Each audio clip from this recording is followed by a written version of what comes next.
On the morning of the 18th of January, 1919, the only person weeping at Prince John's bedside was Charlotte Bill, the nurse the palace paid to raise the son King George V and Queen Mary had quietly hidden away.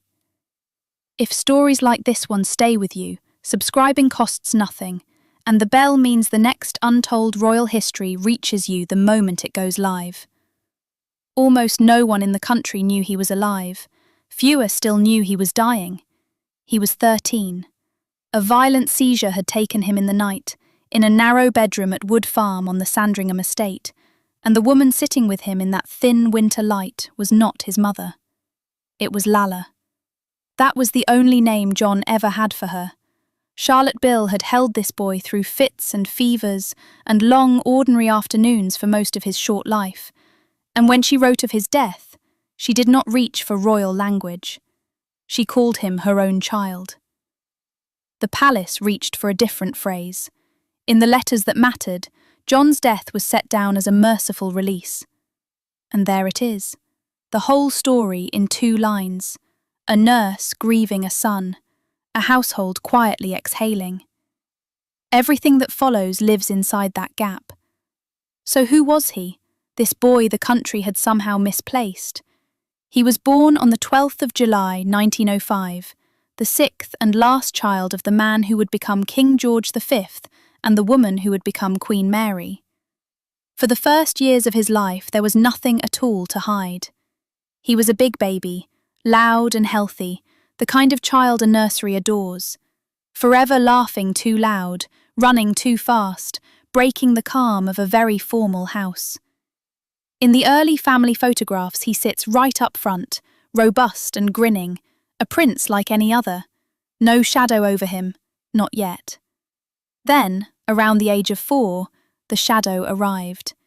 It started with the seizures, sudden, frightening, over as quickly as they came.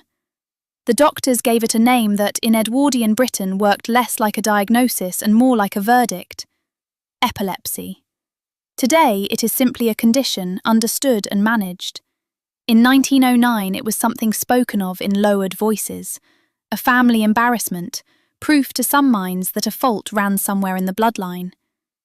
Picture a 4-year-old whose illness is treated not as something to heal, but as something to hide. And that is exactly what began to happen. As the fits grew more frequent and harder to watch, a quiet calculation started inside the household. This was a family whose entire currency was appearance, the calm and unshakable face of the crown. A child who might drop to the floor without warning did not fit that picture. He could not be trusted to sit still for a portrait, or to get through a public occasion without the country seeing something the country was not meant to see. So the question slowly changed. It stopped being, how do we help him? It became something colder. Where do we put him? The decision, when it finally came, was almost gentle in the telling. No banishment, nothing so dramatic as that. Just a short drive. John would be lifted out of the nursery he had shared with his brothers, the 2 boys who would one day be crowned Edward VIII and George VI, and settled somewhere quieter of his own. A modest house a few minutes away, called Wood Farm, apart from everyone. And the household told itself, the way households do when they have chosen the easier path, that this was for the best. The drive was short. What waited at the other end of it would decide the rest of his life. The short drive ended, and John's whole world shrank to one plain house a short way from the grand rooms at Sandringham. Charlotte Bill went with him, the nurse he called Lalla, and around the 2 of them a small household took shape. A local governess, a companion or 2, a handful of people whose only job was to build one boy a life. Wood Farm was where he would spend almost every year he had left. They built it carefully. The days ran to a strict routine, because routine was medicine. Long mornings in the garden, hands in the soil, the same walks at the same hours. Quiet was the rule, nothing sudden, nothing loud, nothing that might tip the boy into another seizure. The staff learned his warning signs, learned when to steer him inside, learned how to hold a fit and how to sit with him after. This was the front line of caring for John, and it was staffed almost entirely by people the family paid. His mother came, when she came, like a visitor. Queen Mary arrived at Wood Farm gloved and upright, formal even here, and biographers describe a woman who kept a measured distance from the son on the farm. Whatever grief she felt it far off, in careful private letters rather than at his bedside. Count how often his own mother came. In the accounts, you can almost do it on one hand. His father came less. George V, remembered as gruff, rule-bound, a man who ran his family the way he ran the navy, rarely made the journey at all. There was no scene, no cruelty you could point to, just an absence that hardened into habit. And the brothers and sisters?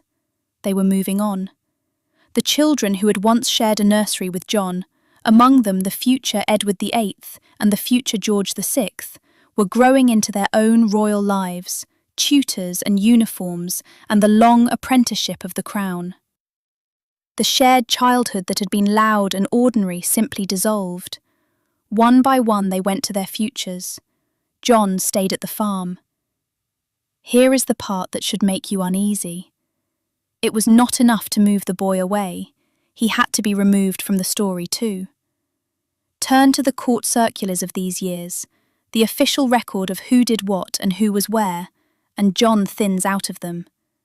When he is named at all, it is in the vaguest possible terms, a line you would skim past. Look for him in the official photographs of these years. The palace made sure you will not find him. That is the detail that changes how you read all of it. An illness you treat. You call the doctors, you tell the truth, you grieve out loud. This was handled differently. John's absence was not managed like a sickness. It was managed like a secret. Something to be kept from the country, edited out of the calm, dignified picture the House of Windsor showed the public. A living child became an inconvenience to the image, and the machine that protected the image did what it did best. It looked away, and it made sure everyone else looked away too. Charlotte Bill did not have that luxury. She could not edit him out. She was there in the morning and there at night, and she saw the whole of him, the good days and the bad. She also saw, better than anyone, how completely he had been set aside. And here is the thing she chose to do about it. She shielded him from it. She did not let the boy feel the full weight of how little his family came. She stood between John and the truth of his own situation, and she carried that weight so he would not have to. Because whatever the palace had filed away under his name, the child at Wood Farm was not that. Someone there saw the real John every single day, and what Charlotte Bill saw was not the tragic invalid the record suggested. It was a boy at a small table, bent over paper, drawing picture after picture to send to a mother who almost never came. That was the John she knew. Not a patient, not a case to be managed. A boy who laughed too loud, who noticed the small things, who pressed his face to the cold glass to watch the rain move across the Wood Farm garden. Charlotte Bill's own accounts describe a warm, funny child, alive to everything around him. The biographers who came later found the same boy in the estate records. He collected things. He loved his pony. He handed out private nicknames to the people who cared for him, the way he had once turned her name into Lala. The official file called him an invalid. The woman who dressed him every morning knew better, and she said so. And here is the part that still aches. For years, Charlotte Bill worked to make sure John never fully understood what had been done to him. When his brothers stopped coming, she filled the silence herself. When his mother's replies grew thin and then stopped, she kept the drawings going out anyway, because to John, the sending mattered more than any answer ever did. She let him believe he was waited for. It was a kindness built almost entirely out of a lie, and it may have been the most loving thing a single soul ever did for that boy. Then, on the 18th of January 1919, it ended. A violent seizure in the night, and the boy was gone. He was 13 years old. The household moved fast. The funeral was small and swift. He was buried at St. Mary Magdalene Church at Sandringham, in a plain grave a short walk from the farm where he had lived apart from all of them. Notice how quickly they close it. A small funeral, a quiet grave, and the matter is settled. No lying in state, no day of public mourning. A boy most of the country never knew existed was returned to the earth almost before anyone could think to ask a question about him. The public grief, what little of it there was, read like paperwork. Measured, correct, almost administrative. The court circulars noted the death in the same flat tone they might use for a change in the weather. And when Queen Mary wrote of her youngest son in her private letters, the sorrow in them is real. But look closely at the words she reaches for. She calls his death a great relief, a release from suffering. The very same phrase the household had leaned on all along. A merciful release. It is a phrase that tells you almost nothing about the boy, and almost everything about the age that raised him. An age that could only love a hidden child in the past tense. If a story kept this quiet for 100 years is worth hearing, then subscribing costs nothing, and there are more of them lined up. Tap the bell, and the next untold royal history reaches you the moment it goes live. Now, back to the grave at Sandringham, and the two very different kinds of grief standing over it. Weigh them against each other for a moment. Ask yourself who, in the end, actually loved him, and sit with the answer. Because the person who mourned Prince John most was not his mother. It was not his father, the king. It was not one of the brothers who would go on to wear the crown, Edward and Albert among them, the future kings who had shared his nursery and then forgotten him. It was Charlotte Bill, the nurse, the woman with no title, no claim, and not one royal reason in the world to feel anything at all. When she wrote of his death, she did not call it a relief. She did not call it a release. She called him her own child, and she kept his memory alive long after the crown had found it easier to look away. That is the whole story, resting in the gap between two sentences. A palace that filed a boy's death as a merciful release. A servant who quietly buried what she thought of as her own son.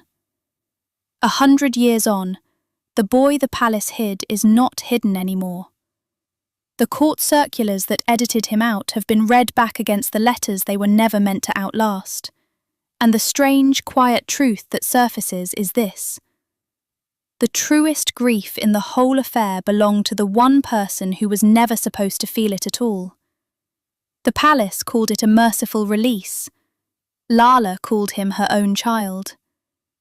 Only one of those is carved on a small stone at Sandringham, where a nurse's grief has outlasted every careful word the crown chose instead.